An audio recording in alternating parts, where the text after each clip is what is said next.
Good morning. Today's Wednesday, June 11th. I'm Elizabeth Hasselbeck. A Fox News alert, a shocking political defeat no one saw coming.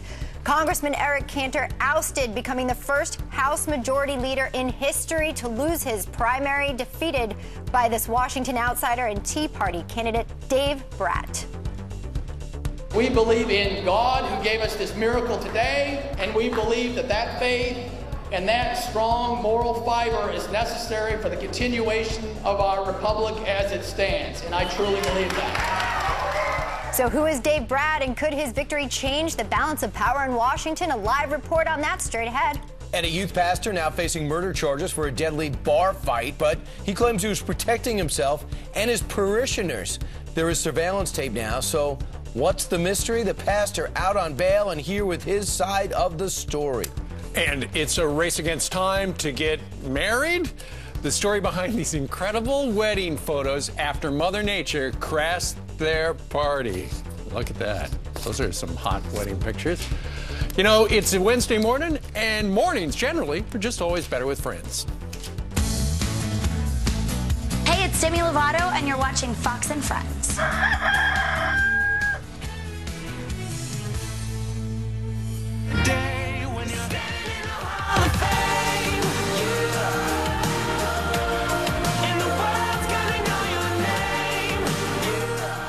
Oh, that's awesome. The 2014 Special Olympic USA Games are being held in New Jersey in just a couple of days, and the law enforcement torch run for Special Olympics is happening. It's a global display of support and camaraderie between the law enforcement representatives and the athletes of Special Olympics, and we have got a whole bunch of them in front of our world headquarters on this wet Wednesday here in New York City. Of course, the Shriver family responsible for really putting it all together. Now it's become a global phenomenon, and Fox is all about it now. News Corp. Without a doubt, and an honor to be part of that for sure. Well, we have a Fox News alert that we're bringing to you now. To many of you, stunning. It was a congressional upset that almost no one saw coming. House Majority Leader Eric Cantor losing the Virginia Republican primary to Tea Party challenger Dave Brat. Yep. So Dave Brat comes out with the victory that up until maybe hours before, I was flipping around saying, well, duh, you know, Eric Cantor's supposed to get a run for his money. Senator Lindsey Graham's supposed to get a run for his money. But in the end, they were going to prevail. I mean, even Carl Cameron was saying, oh, in the end, he came on strong. In the end, he got crushed. It didn't look like anybody outside the Brat circle thought he would win. Doug McElway is following this from Richmond, Virginia. Doug, good morning to you. What happened to Cantor? Well, it's just an absolutely stunning defeat for the second most powerful Republican in the House of Representatives. Brat was wildly outspent by Cantor last night, who is a prodigious fundraiser for the Republican Party. Cantor raised something like $2.5 million to Brat's $250,000. So it's just a phenomenal difference there. But Brat had the support of a lot of talk radio, including people like Mark Levin, Laura Ingraham. But as Brat also said last night, dollars do not vote. And this solidly conservative district has been inspired in recent days by the immigration issue, especially given this influx of young Central Americans across border states, which is overwhelming the infrastructure in those border states. In fact, Brat's victory speech last night, he focused very, very heavily on constitutional principles.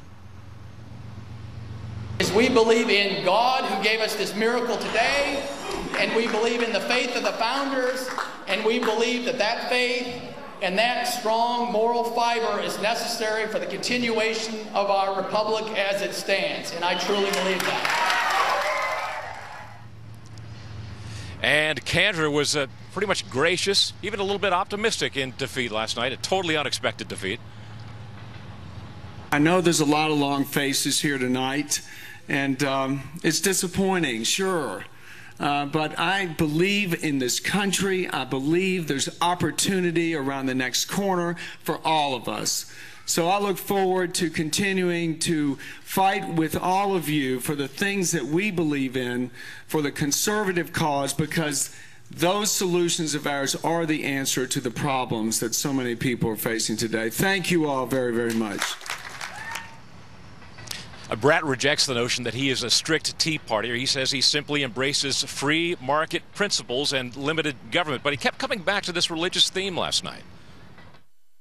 It's about returning the country to Judeo-Christian principles. And and it's about returning this country to free market principles where no one is favored. I don't want to get into it, but the race is pretty simple. When I go to D.C., every vote I take will move the pendulum in the direction of the people away from Washington, D.C., back to the states, back to the localities, and back to you. But comments like that, of course, are going to be red meat for Democrats. They have already begun fundraising off the Brat victory last night. Schumer said that the Republican Party has two paths to take now, one of more mainstreaming on the immigration issue or views like Brat. The battle has been drawn. Back to you in New York. All right, Doug McKelway live in Richmond, Virginia. So why did he lose? Some have blamed Democrats going over. It was an open primary. And in fact, Elizabeth pointed out that former Congressman Ben Jones, who we know from Dukes of Hazzard, was encouraging people in that particular district who are Democrats, because you can vote in it, go ahead. He said that about a week ago. Yes. There's no evidence, though, that they did that in the gigantic numbers. I mean, the margin was Brat had 56% and Cantor 44%. That's right. 11, 12 points. And in the 7th district here, 18,000 more Republicans voted in the 2014 primary than in the 2012 primary. So you actually have a huge difference-making population getting in there to cast their vote. So who is Dave Brat exactly? Well, we know that he's a professor here. He's got an 11-year-old daughter and 15-year-old son, master's in divinity from Princeton Theological Seminary, PhD in econ at American University. Right. And certainly someone that before last night, not many people knew. Sure. Right. In fact, here he is. Here's a little bit of his victory speech. This is a very happy man. The American people want to pay attention to serious ideas again. Our founding was built by people who were political philosophers, and we need to get back to that, away from this kind of cheap political rhetoric of right and left. I ran on free markets. I don't know that those are right or left. I ran on rule of law, property rights. I ran on immigration. I don't think those are right and left issues. I think those are just free market constitutional issues. And that's what, of course, he was probably teaching his students. Sure. And Randolph-Macon, his opponent on the Democratic side, might also be from Randolph-Macon. So that might be an interesting sprint to November. But this is a predominantly Republican district, and he is strongly favored to win the general. So basically, you got to wonder who's going to take over as majority leader. As much as people like Dave Brat, he's not going to be the guy.